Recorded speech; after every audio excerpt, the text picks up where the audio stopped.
Do you love movies? So do I. What's up, y'all? It's KB, and I love movies, inviting you to listen to The Conversation, a film podcast where passion meets perspective and opinion. From the old school to the new, I invite a guest on to discuss the movies that thrill us, challenge us, break our hearts, or even blow our minds. There's always new episodes dropping wherever you get your podcasts. So join the conversation. We don't just watch movies. We love talking about them too. The Conversation with KB Loves Movies, a part of Someone's Favorite Productions podcast network. Hey, this is Jason Kleberg from the Force 5 podcast, a show that forces a guest to come up with a movie-themed top 5 list topic, and then we reveal our picks on air. Top 5 heist films, top 5 tearjerkers, top 5 movie dogs. Every show you'll be asking yourself, what would be on my list? Guests include directors, screenwriters, actors, podcasters, musicians, authors, and even a professional wrestler. Subscribe to the Force 5 podcast, and you won't just be a listener, you'll be a list nerd. The Force 5 podcast, available wherever you're listening now.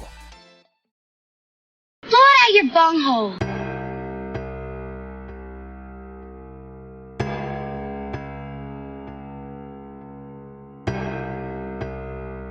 Welcome to Wake Up Heavy, the world's greatest horror movie podcast.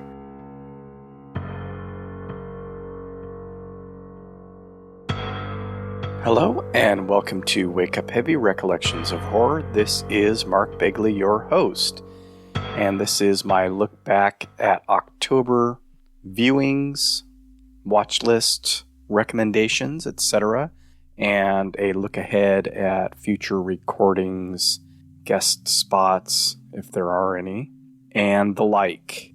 So I mentioned on the September 2021 episode that I already knew that I would be watching a lot more movies this month, and that did bear out.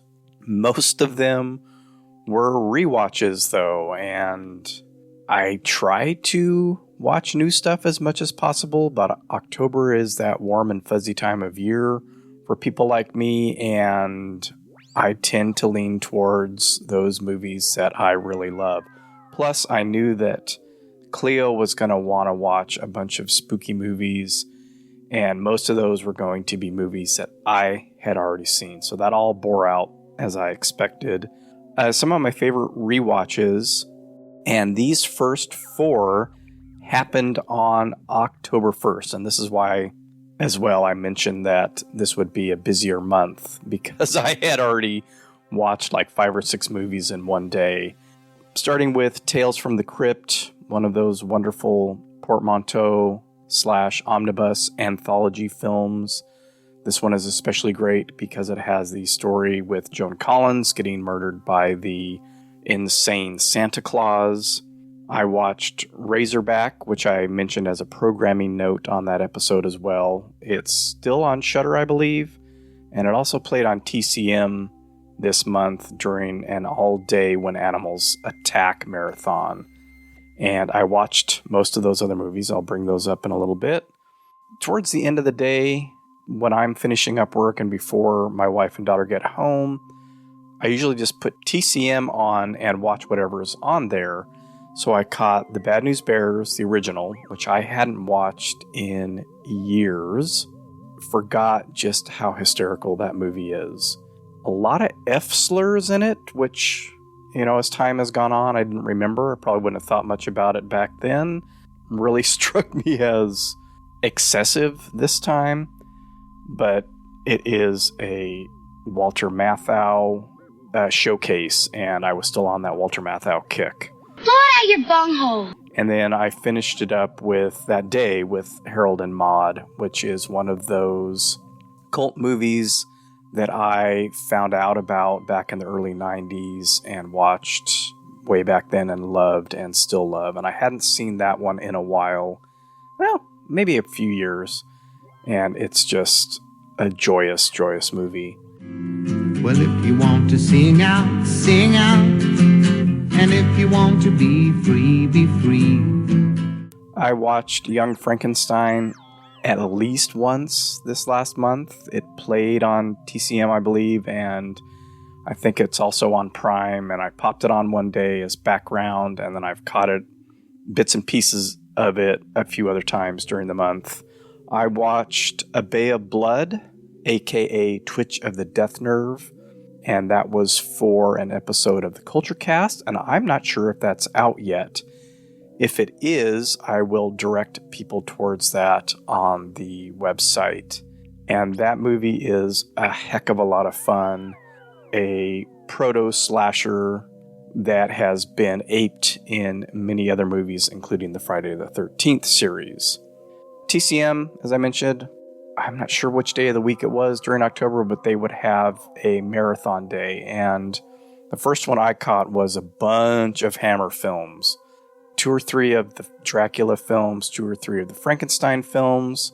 Pretty much just sat with those on while I worked that day. That got me to thinking of, or they may have shown an ad for Frenzy, which is an Alfred Hitchcock film that I haven't seen more than twice before. The later stuff doesn't necessarily work for me as much as the 50s and 60s films. Enjoyed it. Still kind of lesser Hitchcock for me, but it was nice to revisit that. Now I need to go back and watch...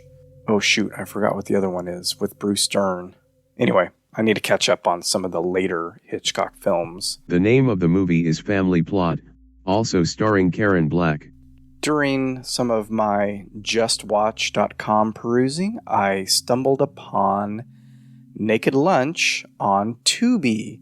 And I have been looking for Naked Lunch for a while. It is part of the Criterion Collection, so it's usually on their channel and their channel only. Came across it and had to watch it. It's been a long time. I have a pretty good story about that, dragging my sister and brother-in-law on a trip that we made to San Francisco. We were staying with my aunt who was in, where was she? She was a few cities south of San Francisco at the time, and we took a day trip, and one of the small cinemas there was showing this, and of course I was way into both Cronenberg and art house films at the time. Made them take me to it, and I don't think they've ever forgiven me. Say, Bill, do you think you could rub some of this powder on my lips?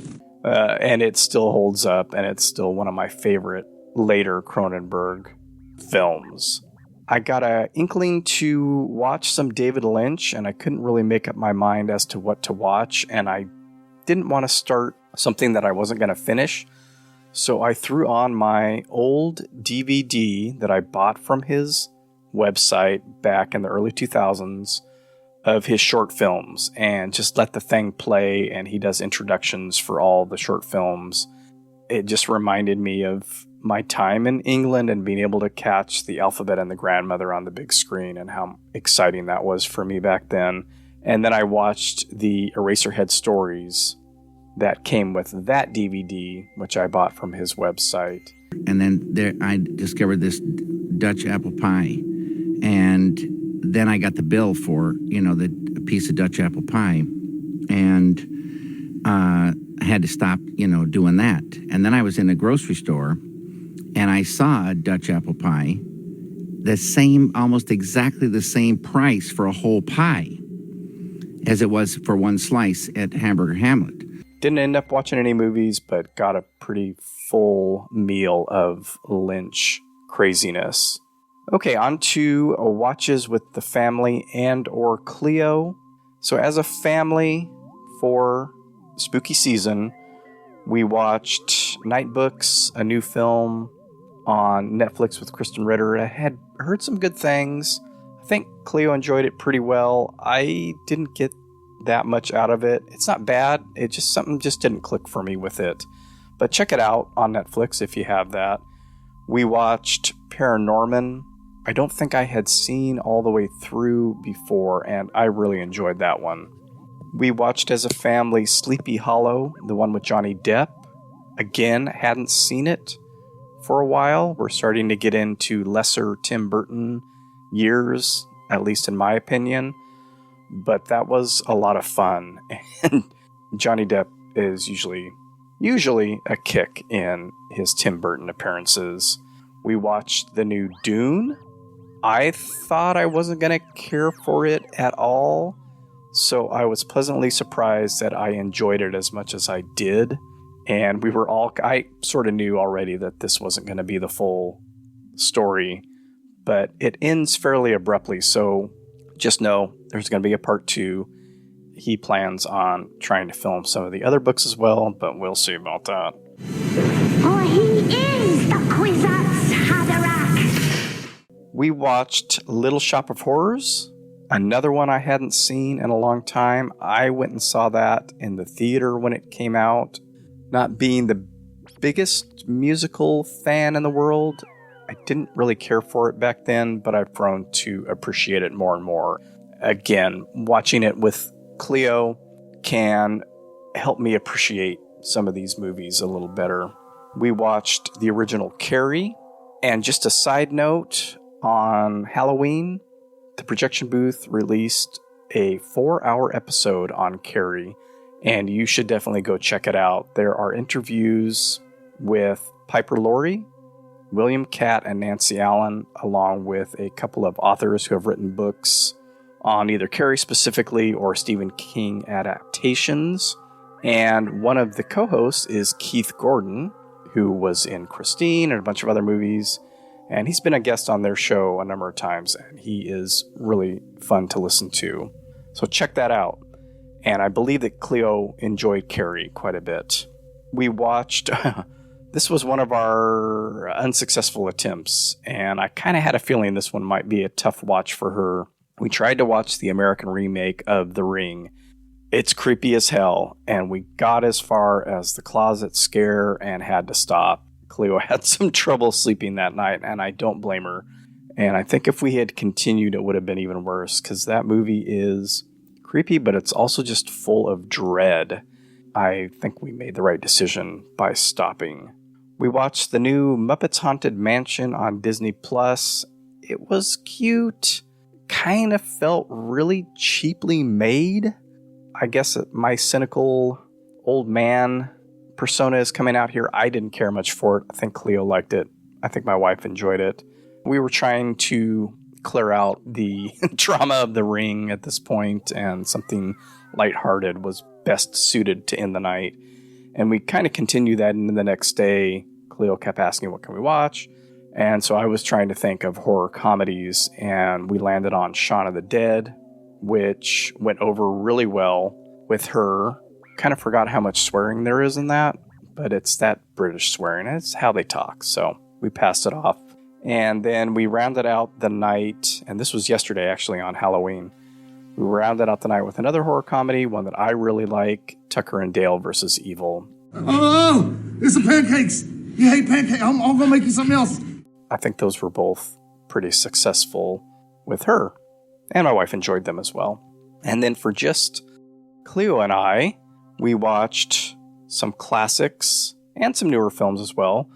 Night of the Living Dead. She knew nothing about the ending, so that wasn't spoiled, and it shocked her. So that was nice to see that could still be a shocking thing to new audiences. We watched Trick or Treat, which is one of my favorite modern horror anthologies, and she enjoyed that one and was very surprised at the Principal Wilkins section, and just I'm cracking up thinking about it. Just how sick that part is. We watched the original Halloween, and I think, I think that wasn't, not that she didn't like it, but it's pretty tame, even compared to some of the stuff that I've shown her. And we also watched the original Friday the 13th, which I believe she enjoyed. So my favorite first-time watches in October include Mike Flanagan's Midnight Mass, thrown in a TV show here.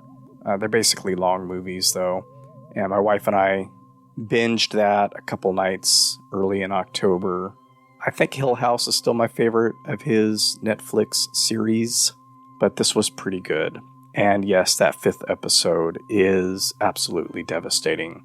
I watched Mystery of the Wax Museum, the original, and this is by the same director as Dr. X, which I have gushed about in the past. And it was a lot of fun. It's not as weird as that one, but it's still one of those fun pre-code horror films. Okay, another discovery that I made on Tubi, and I was surprised that this was actually true, because sometimes when I look at Just Watch, they'll have something on a service. You go and it's either the wrong movie or it's not actually on there, or it got pulled, they weren't supposed to have it, etc., etc. So they were showing that they had Martyrs, the original French version of Martyrs, which is a notorious film in that new French extreme horror thing that happened in the early to mid 2000s, where the gore and the violence and the brutality is just amped up. I've seen a number of other ones, the new French extreme films, and was like, well, what's so extreme about this? This does go to that extreme. I didn't like it.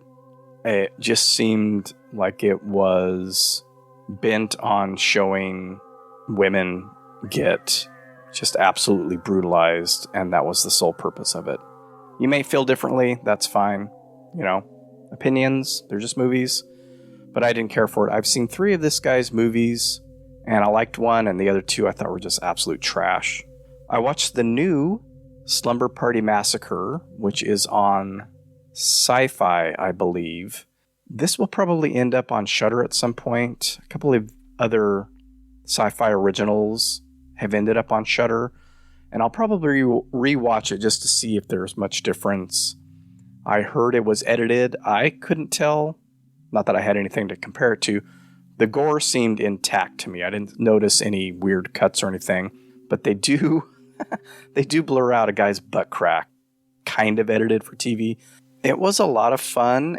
It does help if you have seen the original and its first sequel, at least. I'm sure there are some Easter eggs I missed from further sequels, but I caught a lot of the nods to those first 2 at least. And it kept me surprised throughout. So it's a fairly faithful remake, and I'm very faithful in one aspect that I can think of. But they throw these twists and turns, again, written and directed by women, which all of the films in the series have been before, and they flip the male gaze to the female gaze, which were some of the funniest parts of the movie for me. And so I enjoyed it, and I would definitely recommend it. Another newish movie that I watched, I had seen the trailer for this a while ago, called Come Play. It's got Gillian Jacobs. Is it Gillian or Jillian? I want to say Gillian Jacobs from Community, who was in the Fear Street films. So I enjoy her, and I watched it mainly because she's in it. It's okay. It was, I think I gave it 3 stars, so hit or miss. This might work more for some than for others. Had an interesting concept to it, and I believe one of the kids is the same kid that's in Night Books. Yes.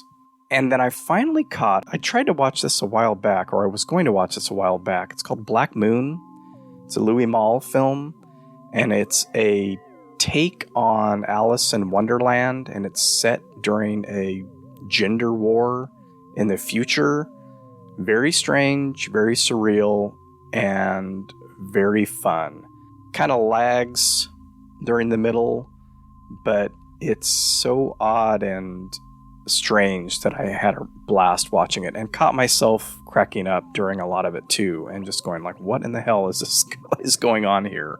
And usually that means I've enjoyed the movie. Another programming note that I had made on the last episode was that Just Before Dawn was going to be on Shudder. Caught that the day it came out. Really enjoyed it. A cross between slasher film and survival film. You'll recognize some of the actors in that. And the killer in this movie is quite interesting. I don't know that I've seen something like it in the past, and pretty creepy. And then also on Shudder, I watched Angel, which is not really horror. This is a title that I saw all the time in the video stores. It has that dual, she's a grade A student during the day, Hollywood hooker at night. It's not a rape revenge film per se, but it toes that line. And again, a lot of familiar faces. This would pair well with the Charles Bronson Sleaze Fest 10 to Midnight, I think. It kept reminding me of that while I was watching it. And then I mentioned the When Animals Attack marathon on TCM. I was working, it was on, I sat there and watched all of them. The winner for me in that, of the films that I caught, was The Pack. The big reason it was a winner, and this was about a pack of dogs on this island who, I don't think they're rabid necessarily, they're just strays that have kind of gone feral. The animal attack scenes are pretty realistic. That can be tough to pull off, so I appreciated it for that. And the story and the acting was decent enough, so I got a big kick out of that one. The other ones were there were a whole bunch. They played Razorback that day, which I didn't catch, but Rattlers, which was not that great. The Swarm, which I only caught the tail end of, which again did not look very good, and a couple others. So that was a nice, fun marathon to go through. And then I think last week I finally caught, I had been seeing a lot about this film when it first came out, called Love and Monsters. So this is a current movie. And really enjoyed it. It's just absolutely filled with CGI, and for the most part, it's pretty good. It's end times, and all these creatures have grown to enormous size and are monstrous and horrible and are destroying everything and killing everybody. It's got Michael Rooker in it. That's always a plus. But it had a sweet story. CGI was done really well, and just found myself enjoying the heck out of it. So that's it for Watches. We'll be recording the episode on Deranged within the next couple of days here. That will be out next week at some point. And if I get that edited quickly enough, I will throw it up on Patreon. I should have done that with Children Shouldn't Play with Dead Things, because I had that sitting around for almost 2 weeks before I released it. If there's a good amount of time before my release date schedule, I'll throw it up on Patreon for those of you that have joined that. I'm trying to think if I have anything else coming up this month. Any guest appearances? I don't think so. I will share the Twitch of the Death Nerve episode when that is out. It may already be out. I haven't been notified, but it'll be up on my site.